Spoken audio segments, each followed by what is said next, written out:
This video is going to help you build your very own rabbit condo. The best part is they're easy to make, so you don't need to be an expert to do it.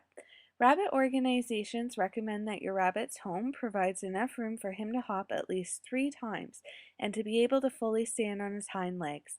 It's also a good idea to provide multiple levels to promote strong muscle development. I've yet to find a store-bought cage that meets these requirements, not to mention how expensive they are. Creating your own rabbit home will not only make your rabbit happy, but it'll also save you a ton of money. Feel free to get creative as well. As you can see in our photos, we already had an X-pen, so after a few modifications, we were able to convert it into a multi-level rabbit condo as well. The other great thing about these condos is that you can build them to any size you like. We built ours as large as we could to fit into the room they were going in. We're going to use storage cubes to build our rabbit condos. You can find these at Walmart, where a pack of 13 is $19.99. The rest of your supplies you can find at a building supply store such as Lowe's. Zip ties are another essential. These are going to be what holds your storage cubes together, and a pack of 1,000 is around $10. And you'll really want wire cutters because there's going to be a lot of zip ties for you to be cutting. These again are only about $3 to $5 at a building supply store. Other important supplies you're going to need are wood for the floors and the sides, necessary screws, a drill, tile or carpet to line your cage, necessary hinges if you're planning on putting in ramps, a hot glue gun that's going to secure your tile or carpet down so your rabbit can't dig it up, and then of course a litter box, food dishes, hay racks, toys, any other furnishings that you would like to put into your cage. The first step is going to be securing each storage cube together using the cable ties. Now I used a cable tie on every other grid just to make sure that it was nice and secure. You'll notice that your storage cube set came with these corner snap-on knob things. Throw those out. You don't want to use them because if you do, you're going to have too much of a gap in between, and your rabbit's pretty strong that they could probably break that apart easily. You want to make sure you have a secure home for your rabbit. Next, you're going to just go along and cut all the extras off of the cable ties. Leave a little bit just so if it loosens up, you're able to tighten it later on. Just for extra security on the corners, this is how I assembled my cable ties. And once you've got all your cable ties in place, you can really see how sturdy your new cage has become. While I was busy with the cable ties, my husband was cutting down the wood. Now, at most building supply stores, they will cut the wood for you. We had them cut it just a little larger to make sure we could fine-tune anything afterwards. You want to make sure that it's going to fit inside the perimeter of the rabbit cage. After the wood was cut, it was time to lay down the tile. I did use a little hot glue on the corners just to make sure that my rabbits couldn't dig up the tile. We used natural wood to frame all of our floors. We did this because our rabbits love to kick and toss stuff, and this way it doesn't get all over your floor. At this point, you're going to want to secure the frame to the base of the condo. You can do this by drilling a large hole and then putting a screw in there to fasten everything in place. We did use clamps at this point as well to hold the tile in place because we noticed it slipping. And once that's all done, you're going to have a really nice looking base to your rabbit cage. When we put the perimeter around, we noticed that it wasn't really staying close to the cage.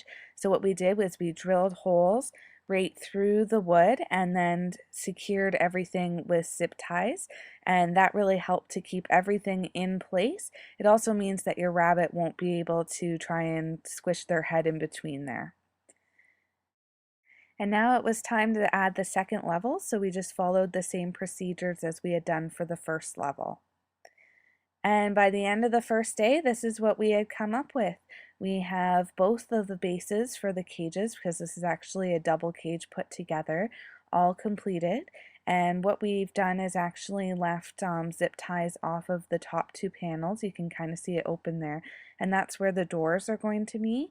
We fastened them with binder clips, and that's strong enough to hold it closed, but easy enough for us to be able to open it. Even though we had the base floors on, we still wanted to put Rocky and Honey in there and let them check out their new cages. As you can see, Honey's full of disapproval, but Rocky seemed pretty excited about them. So on day 2, we set to work on building the second levels. As you can see, we did leave a piece of wood off the front. That was room for the ramps to go. And we also used really strong hinges so that the weight of them bouncing up and down wouldn't break them. Now we showed you how we built Rocky and Honey's cages, but we were also working on modifying and rebuilding Ollie and Willow's X pen as well. So after 3 long days, we were finally done all of our grueling work. So here's the final product. This is Rocky and Honey's home. It is 2 full individual cages right now, but we're hoping that once we have them fully bonded, we can just cut a hole in the middle and make it one mega cage. As you can see, Honey has already been busy remodeling her home. There she is hiding in her little cardboard hidey house. Hi, sweetie. How are you? Oh, you're so cute. You are. They're pretty happy in their new cages. They've got lots of space to play now. And so this cage is 4 cubes wide by 4 cubes tall and 2 cubes deep. We actually took out the closet doors, and this is exactly what fit. We only had about an inch left of space there. And on the second level here is where I keep their food dishes. I actually recommend putting the water dish in the corner like that. It's great because you've got 2 corners. She can't really move it around. And this is the hay and litter box. So what we ended up doing, because we were noticing that when they would jump out of their litter box would move and stuff would go flying. So what we actually did was we bolted down one litter box. It's secured to the floor of the bunny condo, and then we inserted a second box on top of that. Now this isn't a big deal because they're actually dish pans from the dollar store, so it only costs $2 to do that. The litter box never goes anywhere, and that way I can easily lift out the other one when I need to. The hay rack was actually also from the dollar store as well. It's an under the shelf hay rack, an under the shelf utensil holder, and what we did was just cut a piece of wood that fit the back of that rack, and then just zip tied it all together, and you've got your own hay rack for $1. Hi, sweetie pie. Oh, you're just too cute. So this is Rocky's cage, and again we've pretty much made them, well, we did make them identical.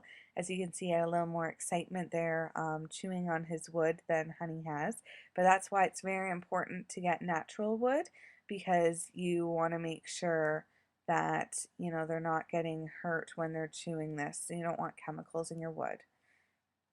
So this is the modified X pen. So the thing about X pens is not only are they really expensive, but our rabbits were always escaping out of them because there was no top on them, and you had all this wasted space because, as you can see, we've actually fit 3 levels in one whole X pen. And then what we did was we just used the another layer of cubes to attach to the top to make the second layer for Willow's cage.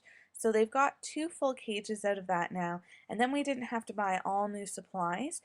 So this only cost us about $50 or $60 to remodel this whole cage, and then also we haven't put a whole $140 X pen to waste. There's Ollie having a little snack there. They're so cute and happy in their new cages.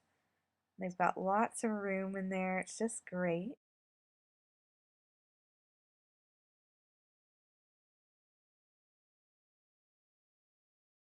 Feel free to get creative. Condos aren't just for bunnies, you know. Any small animal would appreciate a nice home like this. We built this condo for my hamster Lucy. Now she's living in luxury. And this one was for my brother-in-law's hedgehog Hazard, so he's got lots of space to play. Hopefully this video has inspired you to get building. Don't forget to check back regularly at budgetbunny.ca, your source for awesome do-it-yourself bunny projects, and check us out on Twitter and Facebook for the latest Budget Bunny updates.